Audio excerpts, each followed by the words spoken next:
Assalamualaikum warahmatullahi wabarakatuh. Alhamdulillah, alhamdulillahilladzi arsala rasulahu bil huda wa dinil haqq liyudhhirahu 'ala ad-dini kullihi wa kafa billahi shahida. Ashhadu an la ilaha illallah wahdahu la syarikalah wa ashhadu anna Muhammadan abduhu wa rasuluhu la nabiyya ba'dah. Allahumma salli wa sallim ala sayyidina Muhammadin wa ala alihi wa ashabihi ajma'in, amma ba'du. Wa qala Allah ta'ala fi muhkam kitabih, a'udzu billahi minasy syaithanir rajim. Wa izta'azana rabbukum la in syakartum la azidannakum wa la in kafartum inna azabi lasyadid. Shadaqallahul azim wa sadaqa rasuluhul habibun nabiyul karim wa nahnu ala zalika minasy syahidin wa syakirin walhamdulillahi rabbil alamin. Wa qala Rasulullah sallallahu alaihi wasallam, man qala raditu billahi rabba wa bil islami dina wa bi Muhammadin nabiyya wa rasula wajabat lahul jannah. Rasulullah sallallahu alaihi wasallam pernah bersabda, barang siapa orang yang berzikir, membaca kalimat thayyibah, membaca doa raditu billahi rabba, aku ridha Allah sebagai Tuhanku, wa bil islami dina, dan Islam sebagai agamaku, wa bi Muhammadin nabiyya wa rasula, dan Muhammad sallallahu alaihi wasallam sebagai utusan Allah, wajabat lahul jannah, maka wajib baginya untuk masuk ke dalam surganya Allah subhanahu wa ta'ala. Bismillahirrahmanirrahim. Ashhadu an la ilaha illallah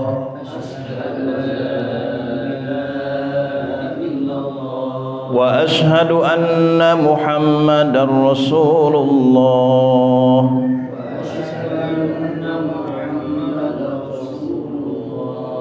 Raditu billahi rabba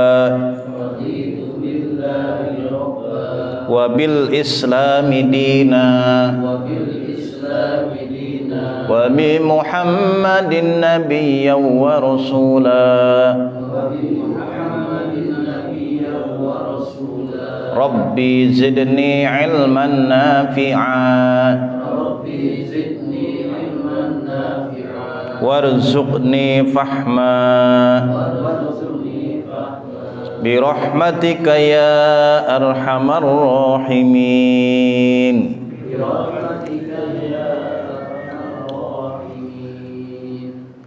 Alhamdulillah, alhamdulillah, puji dan syukur marilah kita panjatkan kehadirat Allah subhanahu wa ta'ala atas curahan nikmat dan rahmatnya kepada kita, sehingga kita bisa melaksanakan tugas kita sebagai seorang hamba, sebagai seorang muslim, yakni sholat subuh berjamaah, dilanjutkan dengan kajian rutin di hari Ahad ini ba'da subuh. Mudah-mudahan taklim kita, majelis kita, dan kita semua yang hadir di tempat yang mulia ini diberkahi oleh Allah subhanahu wa ta'ala, mendapatkan rahmat petunjuk dari Allah subhanahu wa ta'ala.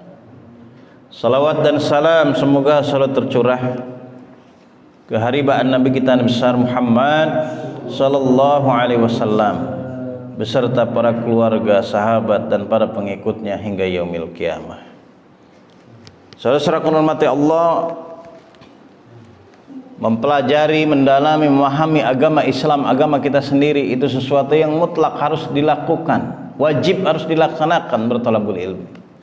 Terlebih di akhir zaman ini begitu banyak fitnah-fitnah yang terjadi di luar sana, yang namanya statement-statement, perkataan-perkataan, pendapat-pendapat yang keluar dari orang awam, orang umum, bahkan dari ustadz sendiri, kadang merancukkan pikiran kita, mendangkalkan akidah kita. Ya, perbedaan mazhab, perbedaan fikih, perbedaan pendapat itu wajar. Jangankan antar mazhab, antar organisasi aja itu udah beda. Makanya Kalau perbedaan-perbedaan, menerima perbedaan antara kita sesama umat Islam, khususnya dalam hal fikih, masalah fikih, itu sesuatu yang wajar dan harus kita lakukan. Tapi kalau modernisasi dalam artian, modernisasi agama dalam artian kita harus menerima perbedaan agama, kita boleh menerima. Mereka agama dengan agama mereka masing-masing, kita agama dengan agama kita masing-masing, enggak saling menghujat, saling mengganggu, saling mencaci, saling mencela. Lakum dinukum waliyadin. Tapi kalau modernisasi dalam artian semua agama dikatakan sama, ya, dikatakan benar semua, kagak ada bedanya, mau masuk ke agama manapun itu hanya jalan menuju Tuhan. Nah, itu yang harus kita hindari. Pemahaman-pemahaman itu yang harus kita jauhi. Nah, makanya ini kajian-kajian keislaman yang membahas Al-Quran, Al-Hadis. Karena mereka juga yang ngomong kayak gitu kadang bawa-bawa Quran, bawa-bawa hadis, ya. Kita harus benar-benar kita perdalami, karena inilah agama kita. Apalagi Al-Quran dan Al-Hadis sebagai sumber hukum yang utama, ya. Yang keduanya Al-Hadis, kemudian baru ijma dari para ulama, ijtihad daripada ulama. Baik, kita lanjutkan kajian kita. Tafsir Al-Quran, surat Al-Baqarah ayat yang ke-45. Ini tafsir Jalalain yang kita bahas, tapi pengembangannya saya baca beberapa tafsir, tafsir Ibnu Katsir, ya. Kemudian tafsir Buya Hamka, bukan tafsir Buya Hamka, namanya tafsir Al-Ajhar, ditulis oleh Profesor Dr. Hamka. A'udzubillahi minasyaitonirrajim. Bismillahirrahmanirrahim. Wasta'inu, dari kalimat ista'ana yasta'inu. Ista'ana itu pertolongan. Kalau meminta tolong, karena ada alif dan sin, ya. Ista'ana yasta'inu, minta tolonglah. Ay utlubul ma'unata ala umurikum, carilah pertolongan dari kesulitan-kesulitan atau urusan-urusan, permasalahan-permasalahan yang kalian hadapi. Dengan apa? Memohon pertolongan pada Allah Subhanahu wa taala, bis sabri, dengan sabar. Apa itu sabar? Al-habsi lin nafsi ala ma takrahu, yaitu menahan diri dari hal-hal yang tidak kita sukai. Kalau ada sesuatu yang kita enggak senangin datang kepada kita, terjadi pada diri kita, maka kita harus bisa menahan diri, menahan hawa nafsu untuk mengendalikannya sesuai dengan tuntunan arah yang telah Allah berikan kepada kita. Wassolati, dan sholat. Afradaha bizikri ta'ziman li sya'niha. Jadi meminta pertolongan kepada Allah Subhanahu wa taala dengan jalan sabar dan sholat dari berbagai macam kesusahan, baik kesusahan yang nampak atau tidak nampak, dari berbagai macam kesulitan-kesulitan. Maka sabar dan sholat ini merupakan jalan keluar yang bisa dilakukan oleh umat Islam untuk memohon pertolongan dari Allah Subhanahu wa ta'ala. Sebagaimana dijelaskan di dalam hadis, fil hadis, kana sallallahu alaihi wasallam idza hajabahu, apabila beliau Rasulullah SAW risau, gundah gulana, bingung, banyak permasalahan yang beliau hadapi, amrun badaro ila shalah, kalau banyak permasalahan yang beliau hadapi, maka beliau segera memohon pertolongan kepada Allah ila shalah, dengan melaksanakan salat. Wakila al-khitabu lil yahud, dikatakan bahwa khitabnya ini kepada orang Yahudi. Lama aqahum anil iman mereka orang Yahudi yang terhalang daripada keimanan. Asyarrahu wa hubbur riyasah. Kenapa? Karena mereka tamak dan mereka gila akan kehormatan atau kedudukan. Jadi mereka tidak ingat pada Allah Subhanahu wa taala. Fa umiru bisabri wa huwa saumu. Maksudnya perintah bersabar adalah berpuasa. Li'annahu yaksiru sahwa. Karena yang namanya puasa itu bisa mengendalikan hawa nafsu. Wassalah, dan salat. Li'annaha, karena salat itu turisul khusu'. Dia bisa menimbulkan kehusuan, ketenangan, kenyamanan, ketentraman di dalam hati. Wa tanfil kibro, dan bisa membasmi atau menghilangkan kesombongan. Jadi yang namanya sabar dan salat ini merupakan sarana bagi kita umat Islam. Walaupun ini dijelaskan dalam tafsir khitabnya kepada orang-orang Yahudi. Tapi yang namanya Al-Quran tentunya diturunkan kepada Rasulullah SAW untuk menjadi pedoman bagi kita semua umatnya Rasulullah SAW. Sabar dan salat merupakan sarana kita untuk memohon pertolongan pada Allah Subhanahu wa taala. Ya. Jadi apapun permasalahannya yang kita hadapi, maka wasta'inu bis sabri was salah. Ini ayat dari awal diturunkan sampai hari kiamat terus berlaku, enggak dimansuh nih ayat. Sama seperti yang dilakukan oleh para sahabat. Tatkala para sahabat menghadapi masalah-masalah, bahkan yang dilakukan oleh Rasulullah SAW, sahabat mengikuti Rasulullah SAW. Kalau mereka menghadapi permasalahan, apapun bentuk permasalahannya, maka mereka memohon pertolongan kepada Allah Subhanahu wa taala bis sabri was salah. Ini kan kadang kita kagak, ya. Begitu punya permasalahan bingung apa permasalahannya di kantor, di rumah tangga, masalah keuangan, masalah sakit sebagainya. Larinya udah macam-macam. Ada yang lari ke kuburan, ada yang lari ke paranormal, ada yang lari ke dukun-dukun. Ya, ada dengan cara-cara pengobatan alternatif tadi tapi tidak sesuai dengan syar'i. Dia lupa bahwa Allah sudah memberikan jalan keluar. Kalau kita butuh akan pertolongan Allah, laksanakan sabar dan laksanakan salat. Nih, sabar bisa membuat hati ini sadar bahwa segala sesuatu itu terjadi atas kudrat dan iradatnya Allah Subhanahu wa taala. Sehingga orang yang sabar dia mudah mengontrol hawa nafsunya, mengontrol emosinya apabila ada hal-hal yang terjadi kepada dia yang tidak sesuai dengan harapan dia. Ya, musibah, kejadian-kejadian yang luput dari kesigapan kita.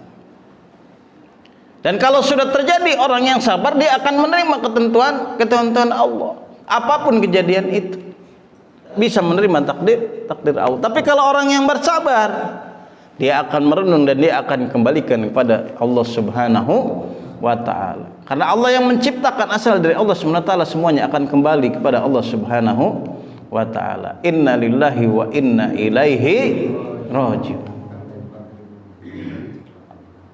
Jadi nggak ada tuh istilah dalam Islam, bahkan haram kalau seseorang mengalami suatu kejadian yang tidak sesuai dengan harapan dia, keinginan dia putus asa, dia depresi, bunuh diri, atau kalau kehilangan orang yang dicintai dia bahasana meratap, jejeritan, kokosodan, gogoleran, kagak ada tuh ya. Dan ini bukan terjadi hanya kepada orang miskin, orang susah, orang kaya pun banyak yang seperti ini. Yang sering pusing, nggak bisa tidur, terus bisa tidur kalau udah minum obat penenang, itu orang kaya apa orang miskin? Hah?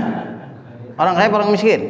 Makanya Nabi pernah berdoa, Allahumma ja'alni miskinan wahsurni miskinan wa jumrati miskinan.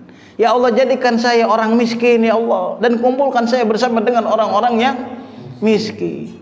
Ini doa Nabi yang diajarkan, yang dipanjatkan, kita nggak pernah baca. Pernah nggak baca kayak gini Pak Dudung? Ya Allah miskinkan saya, ya Allah, pernah kagak? Kagak. Kita nggak usah baca doa itu, emang dari sananya udah miskin. Dan orang miskin ini ternyata dia dihisabnya lebih cepat. Karena hisabnya lebih cepat, masuk surganya juga lebih cepat. Insya Allah. Beda dengan orang kaya, lama orang kaya dihisabnya, makanya masuk surganya belakangan. Orang miskin masuk surganya cepat, orang kaya masuk surganya belakangan. Bapak kalau ditanya suruh milih mau jadi orang kaya apa orang miskin? Orang kaya tetap. Orang kaya tapi ahli ibadah. Walaupun kaya tapi cepat masuk surga. Amin ya rabbal alamin. Kemudian sholat. Kalau kita melihat dalam kitab Fathul Mu'in, kitab Fathul Mu'in itu kitab fikih, tapi dia banyak menjelaskan takrib, pengertian. Puasa artinya apa, zakat artinya apa, ya wudu artinya, pokok apa semua takrib, semua penjelasan ada tuh di kitab Fathul Mu'in itu. Sarahnya itu I'anatut Talibin, ya. Bahkan ada sedikit juga dijelaskan fikih muqaranahnya di sana. Perbedaan pendapat, ya. Kalau Bapak ada rezeki boleh dibeli kitabnya, ya, kitab Fathul Mu'in. Ada yang terjemahan. Itu luar biasa, ya. Subhanallah. Salat itu secara lughah artinya ad-du'a. Jadi di dalam salat itu ada doa, kumpulan doa. Walaupun di sana ada tasbih, ya, ada pujian-pujian pada Allah Subhanahu wa ta'ala. Ada pengakuan bahwa kita sebagai hamba Allah, semua hidup dan mati kita, ibadah kita itu kita peruntukkan untuk Allah Subhanahu wa ta'ala. Ya, mati kita itu untuk Allah Subhanahu wa ta'ala. Mati apa meninggal? Mati, ya. Kalau meninggal pas baca doa dirubah berarti inna sholati wa nusuki wa mahyaya wa ma, meninggal kan enggak diganti. Mati, yang benar, wa mati lillahi rabbil alamin. Tapi keseluruhannya itu maka disebut oleh ulama doa. As-sholatu ay ad-doa'u. Salat itu doa. Maka pantas kalau kita memiliki permasalahan, kita diperintahkan oleh Allah wasta'inu, memohon pertolongan pada Allah Subhanahu wa ta'ala bis shalah, dengan melaksanakan salat. Kalau secara istilah sendiri, salat itu aqwalun wa af'alun mahsusatun muftatahatun bit takbir wa muhtatamatun bit taslim. Salat adalah rangkaian ibadah yang terdiri dari ucapan-ucapan, tasbih, tahmid, doa yang ada di dalamnya, wa af'alun, dan gerakan-gerakan berdiri, ruku, sujud, ya, duduk di antara dua sujud dan seterusnya. Muftatahatun bit takbir, yang dibuka diawali oleh takbir, wa muhtatamatun bit taslim, dan diakhiri dengan salam. Itulah salat. Maka di luar daripada salam, di luar daripada takbir, itu bukan termasuk rangkaian salat. Makanya baca usolli boleh kagak? Boleh, kalau tidak diwajibkan, dan itu bagian di rual salat. Cuman baik. Untuk apa? Untuk membimbing hati supaya begitu sholat hatinya nggak kemana-mana. Saya mau sholat apa nih? Berapa rakaat? Jadi imam apa jadi makmum nih? Ya, itu cukup sampai situ di dalam hatinya, nggak perlu diterusin. Di masjid mana nih sholatnya? Di perumahan mana nih? Nggak perlu. Sebelum takbir mau baca usolli boleh. Terakhirnya salam. Assalamualaikum, assalamualaikum. Ada yang ngusap wajah karena salat itu doa, apa artinya doa. Ada yang enggak mengusap wajah, itu ada hadis. Nah, salaman setelah itu boleh nggak salaman? Boleh. Itu udah di luar salat. Mau salaman mau kagak boleh. Main HP juga boleh. Ya, nonjok orang pinggirnya juga boleh.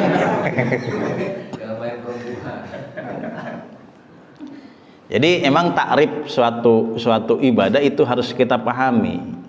Makanya perlu juga nanti kalau sampai surat Al-Baqarah udah beres nih, ya, surat Al-Baqarah udah beres, kita ngaji kitab Fathul Mu'in atau ngaji kitab Tazkiyatun Nafs, itu boleh, ya. bising kayak jenuh tafsir terus gitu ya. Karena kalau tafsir ini sampai saya meninggal juga belum tentu selesai, ditebal banget. Sampai Pak Dudung punya cucu belum tentu selesai. Dan yang namanya sholat ini ibadah yang pertama dan utama. Dijelaskan itu dalam riwayat bahwa nanti di yaumil akhir, di hari kiamat, semua akan dihisab. Dan hisaban yang pertama kali dihisab amal seseorang adalah sholat. Kalau sholatnya bagus, maka semua amal yang lain pun bagus. Tapi kalau sholatnya buruk, maka semua amal yang lain juga buruk. Inilah sholat, ibadah yang tidak boleh ditinggalkan dalam keadaan apapun dan dalam kondisi apapun.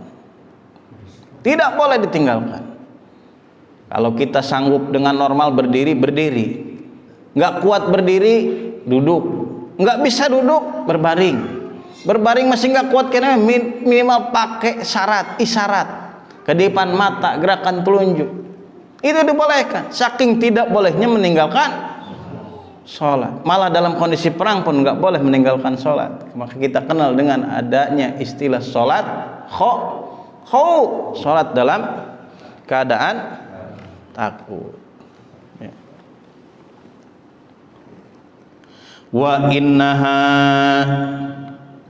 dan sesungguhnya apa sholat itu? Ay as-sholah lakabiratun, amat sangat sakilatun, berat, illa kecuali bagi orang-orang yang khusyuk. Sholat itu berat Pak, apalagi sholat subuh luar biasa. Ya, kita jadwal bangun subuh kagak berubah. Jam berapa? Tengah lima misalkan. Nggak berubah tuh dari dulu sampai sekarang, tengah lima baru bangun. Padahal subuhnya sekarang jam 4:07. Akhirnya keberangan mulu ya. Tiap datang ke dia anu hadir karek saurang, anu lainnya jadwalnya belum dirubah itu. Harusnya dirubah, alarmnya dirubah, jam makernya dirubah. Ya, kalau jam 4 ya berarti setengah 4 sudah bangun. Syukur-syukur bangun malam kita sholat tahajud. Sholat tahajud itu antara lewat dari jam 12, jam 1 sampai jam 3 itu masih ada sholat tahajud sampai ketemu subuh. Hanya kalau nggak bisa jam 2, nggak bisa jam 1, ya jam 3 lah. Supaya kita kagak tidur lagi, bisa nerusin ke sholat subuh. Ulah hebat punya karek latihan, bangun malam jam 1 langsung 11 rakaat. Tapi jam 1, jam 2 geus akhirnya kumaha tah hees deui, subuhna kalewat. Kumaha? Ya, tahajud dia laksanakan, subuh kagak. Ya, yang fardu dilaksanakan, yang sunnah terlaksana, tapi yang fardu kelewat. Berat sholat asar. Makanya orang yang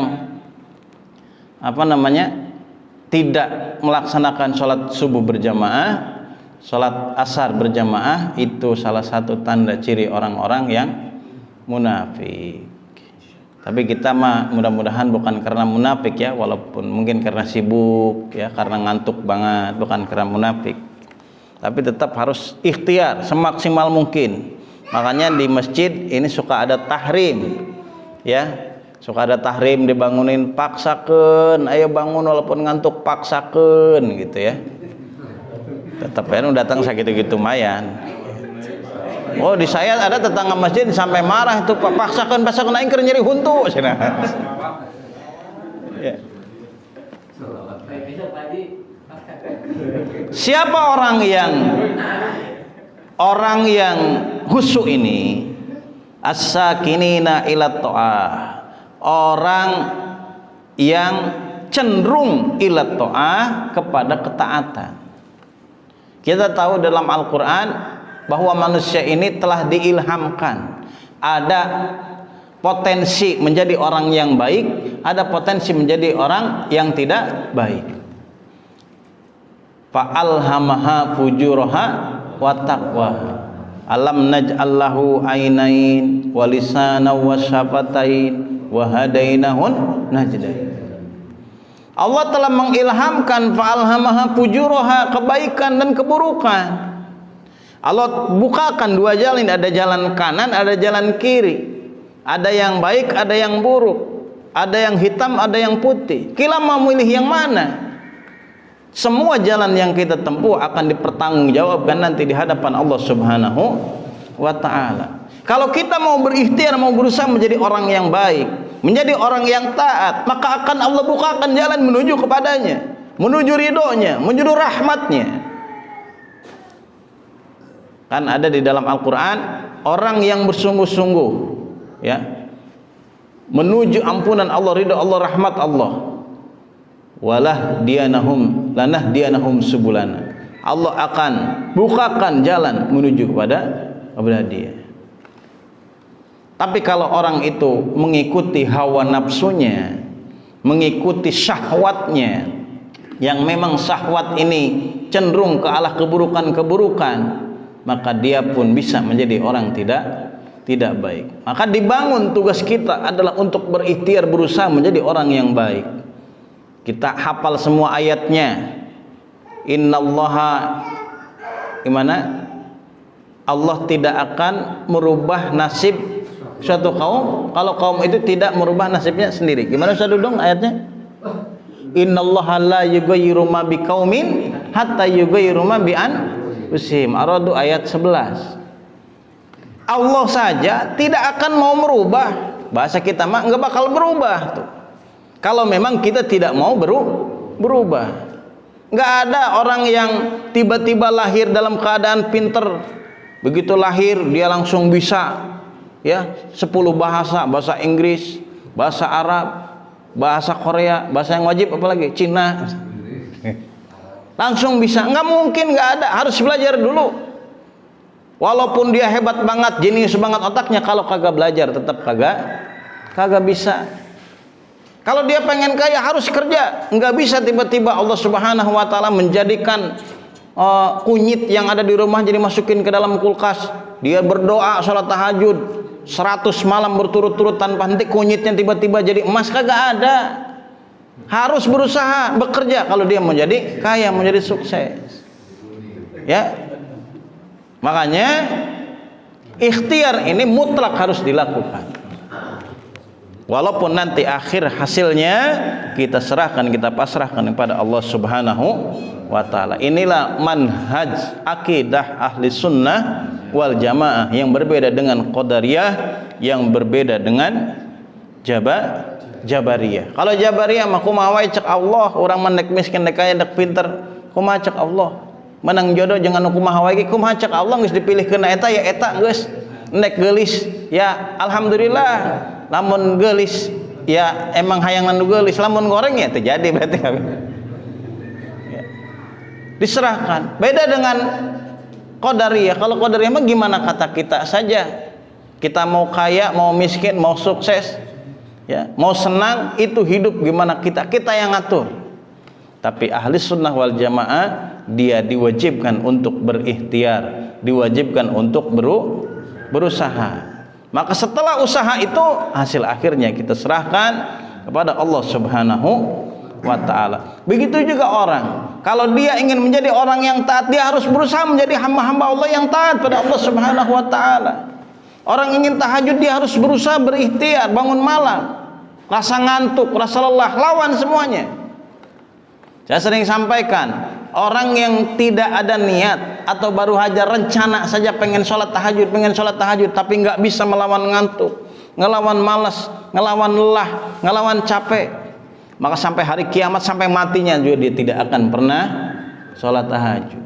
Orang yang nggak pernah sholat subuh, tapi dia pengen sholat subuh dan nggak ada usaha dia untuk sholat subuh, ngelawan dingin, ngelawan ngantuk, maka sampai hari kiamat, sampai dia mati juga nggak bakal dia bisa sholat subuh tepat waktu berjamaah. Tapi kalau dia berusaha sungguh-sungguh, maka semuanya pasti akan datang rahmat Allah, petunjuk Allah, pertolongan Allah Subhanahu wa ta'ala.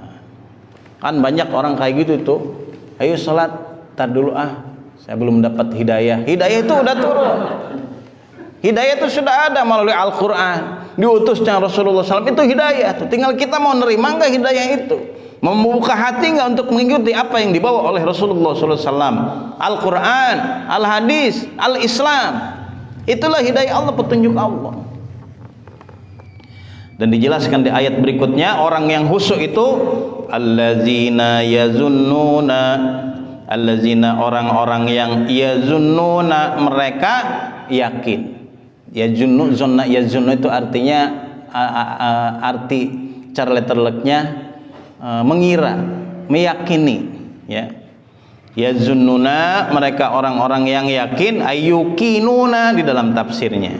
Orang-orang yang meyakini annahum, sesungguhnya Allah subhanahu annahum, sesungguhnya mereka mulaqu rabbihim, akan berjumpa, akan menemui rabbihim, dengan Tuhan mereka, bil ba'si, yaitu ketika hari kebangkitan, wa annahum, dan mereka ilaihi rajiun, semuanya akan dikembalikan kepada Allah subhanahu wa ta'ala, kembali kepada Allah, kematian, yaumil akhir, menghadap Allah. Ini orang-orang yang khusyuk nih, orang-orang yang yakin akan adanya Allah.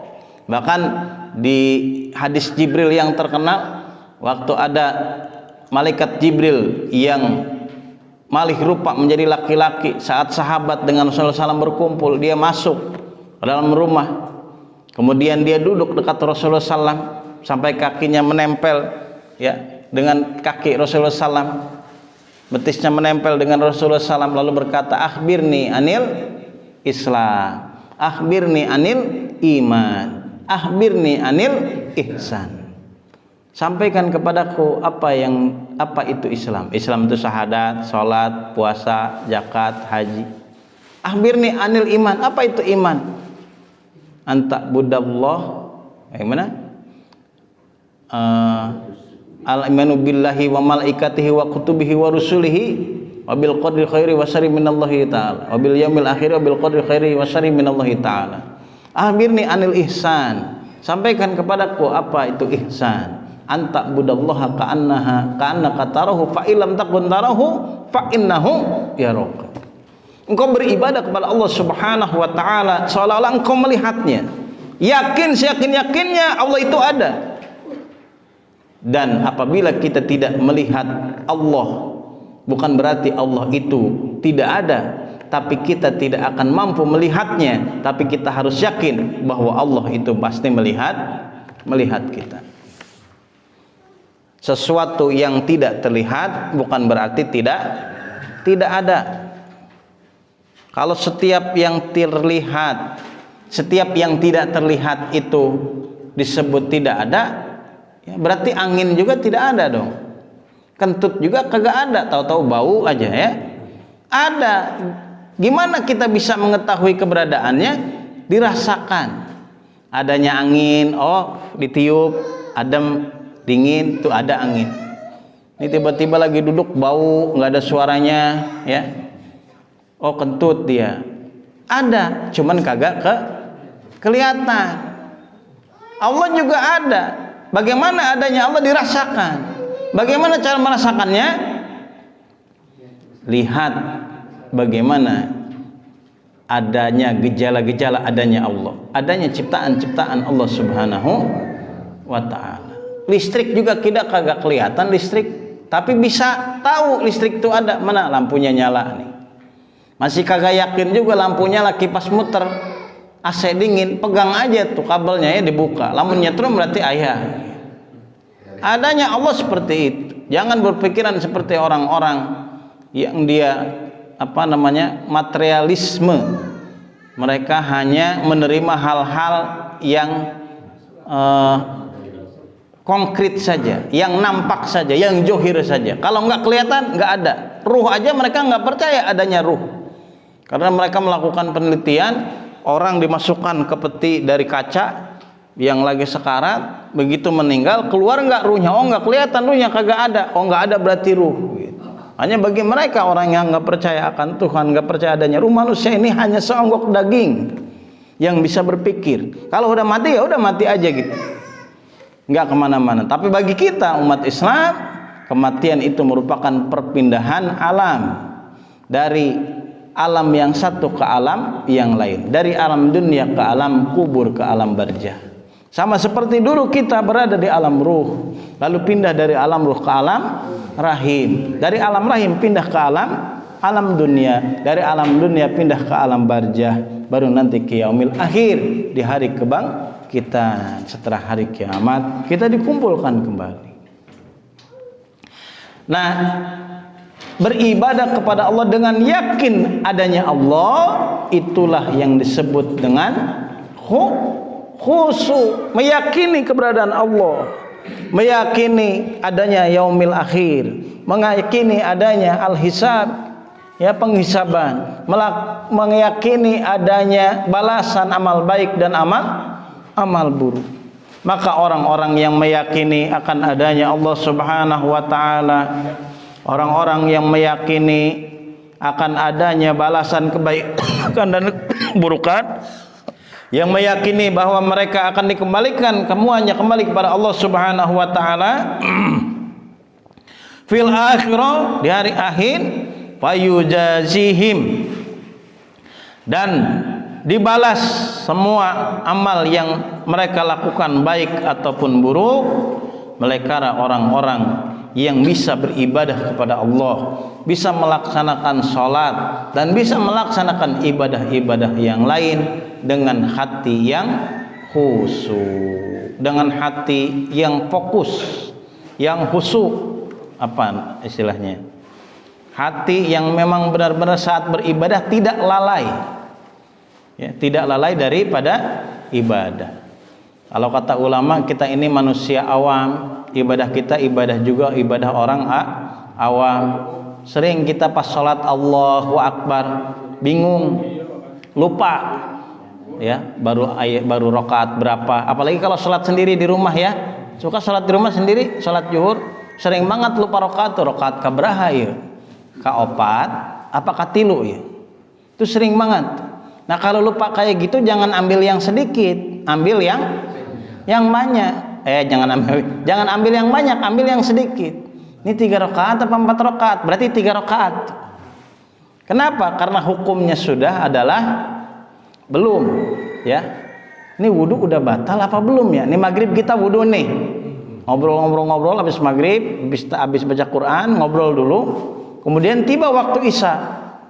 Nah, kita mau wudu apakah gak bingung, kita lupa ini udah batal apa belum? Hukumnya udah belum, berarti belum batal. Silahkan sholat, ya, gak usah ragu. Makan juga kayak gitu. Ini perasaan saya udah makan tapi lapar wayanya, berarti emang gembul itu malah padahal. Udah makan aja, hukumnya udah tuh belum, makan aja, ya. Tapi jangan sampai lupa, dia bingung saya geus kawin apa encan, boga pemajikan apa encan, sok lupa tak. Apalagi kalau di luar rumah, ya perasaan masih bujangan nih mah, kawin deh. Itu bukan lupa itu, ya. Untuk ibadah-ibadah, ya, orang yang khusyuk, orang yang dia kalau ibadah sendiri biasanya kurang khusyuk atau lalai, ya, kadang pikiran kemana-mana, hati kemana-mana. Maklum orang sibuk, apalagi sholatnya di kantor dikasih waktu cuman sebentar, waktu cuman sedikit. Apalagi pas sholat Jumat kan kantor masih buka, ya, sholat di masjid-masjid dekat tempat kita kerja, khutbahnya panjang-panjang, irahata anggus-anggus, ya kan, ya. Kadang kalau khotib mah seolah-olah yang ngedengar itu, yang hadir itu, jemaah itu kayaknya fokus merhatiin dia, jadi makin panjang aja tuh khutbahnya. Padahal kata Nabi, khutbah tuh pendekin, sholat ayatnya baru panjangin. Ini kagak dipanjangin, padahal itu kesel. Kan nggak mungkin juga orang ngedengerin khutbah sambil ngobrol segala macam. Dia fokus, dia paksain walaupun di dalam hati ngedumel, iya ustad isukan aing mau sholat di masjid dia deh. Sama baca Quran boleh panjang, tapi jangan panjang-panjang juga. Ya, kalau panjang-panjang kasihan. Lihat, Mu'ad bin Jabal aja pernah dimarahin oleh Nabi gara-gara baca ayat panjang-panjang. Padahal dia bukan karena pamer, bukan karena ingin membuktikan hafalan saya banyak, bacaan saya bagus. Tapi Mu'ad bin Jabal cinta kepada Al-Quran. Dia ingin sholatnya luar biasa berkualitas, maka dibaca surat yang panjang-panjang. Tapi apa? Ada yang ngelaporin. Itu yang ngelaporin mungkin orang yang dia ada keperluan, pas jadi makmum yang imamin Mu'adz bin Jabal, panjang-panjang bacaannya.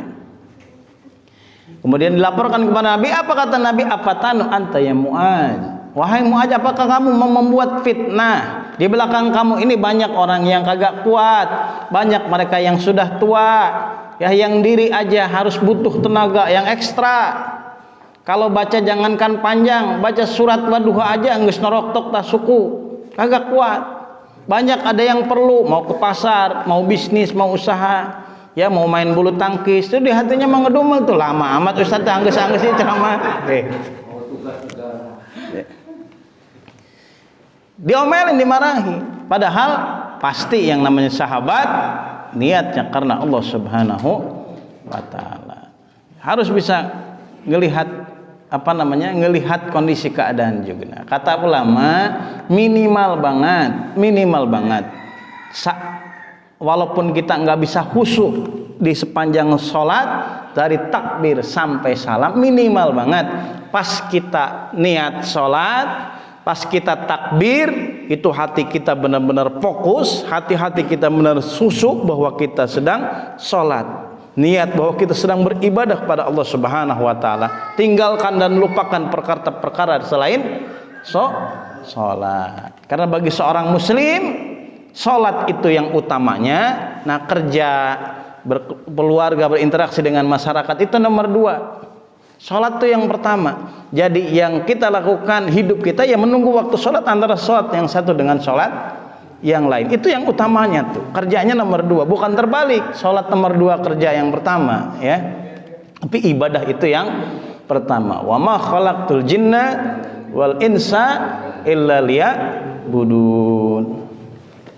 Ya bani Israil azkuru ni'mati allati an'amtu 'alaikum wa anni faddaltukum 'alal 'alamin. Ya bani Israil, wahai bani Israil, wazkuru, ingatlah oleh kalian nikmatku, wallahu a'lam bishawab, wa ilaihil marji'u wal ma'ab. Nanti kita lanjutkan kajian kita di pertemuan yang akan datang.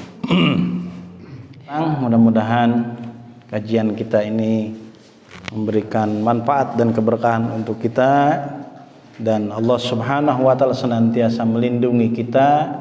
Allah jadikan keluarga kita keluarga yang sakinah, mawadah, warahmah. Allah jadikan anak-anak kita anak-anak yang soleh dan soleh. Kalau ada keluarga, tetangga, sahabat yang sedang sakit, semoga Allah segera angkat penyakitnya. Yang punya hutang, mudah-mudahan hilang semua hutangnya. Yang punya kepusingan, hilang pusingnya.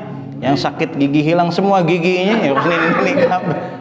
Ya, semua permasalahan-permasalahan hilang. Kita memohon kepada Allah bisabri wassalah, dengan sabar dan dengan sholat. Walafu minkum summa salam. Assalamualaikum warahmatullahi wabarakatuh.